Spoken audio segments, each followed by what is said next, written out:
Welcome to Tailgate Topics and Tips. I'm Spencer McDonald. You know, I'm often asked if a driver that gets hit from behind could have done anything to prevent that collision. You know, is a rear-end collision really preventable? Well, you know, while you can't really control what the guy behind you is doing, you can take some actions like braking early to alert them to your presence and to help avoid that rear-end collision. But is there anything else that we can do to keep that guy behind us from running into us?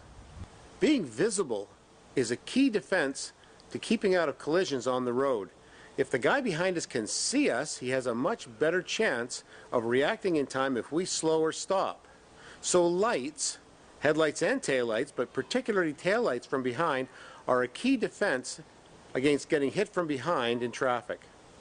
Unfortunately though, many of us don't turn on our headlights and taillights in conditions where visibility is lower. We seem to think that the daytime driving lights that our vehicles are equipped with will provide the visibility that we need. Daytime driving lights are the lights that come on low intensity, your headlights, when you turn on your vehicle or put it in gear or release the brake. These have been mandatory in Canada since 1989. In the US, they're optional or installed by some manufacturers, but they're not required. So you may or may not have them in the US.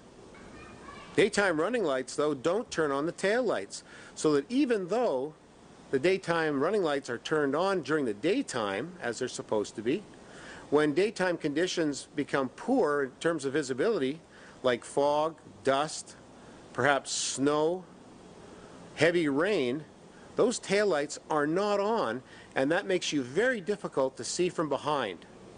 But why is this a hazard? You know, as a good driver, you likely slow down in conditions that are poor, but many drivers don't. They overdrive their headlights. What does overdriving headlights mean? Well, what that means is that they're driving so fast that they're unable to stop in the distance that they can see in these poor conditions. So if they can't see you and they can't stop in time before they hit you, they're going to naturally run into you. Now you can make them see you much more easily by turning on your regular headlights and taillights in poor conditions.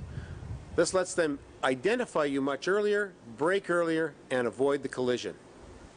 So you see, in rear-end collisions, the driver behind is generally considered to be at fault. But you know, it could have been prevented in many cases by the driver who was hit having lights on so the driver behind could have seen him earlier.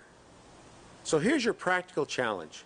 Next time you're driving into poor conditions, turn on your lights, headlights and taillights.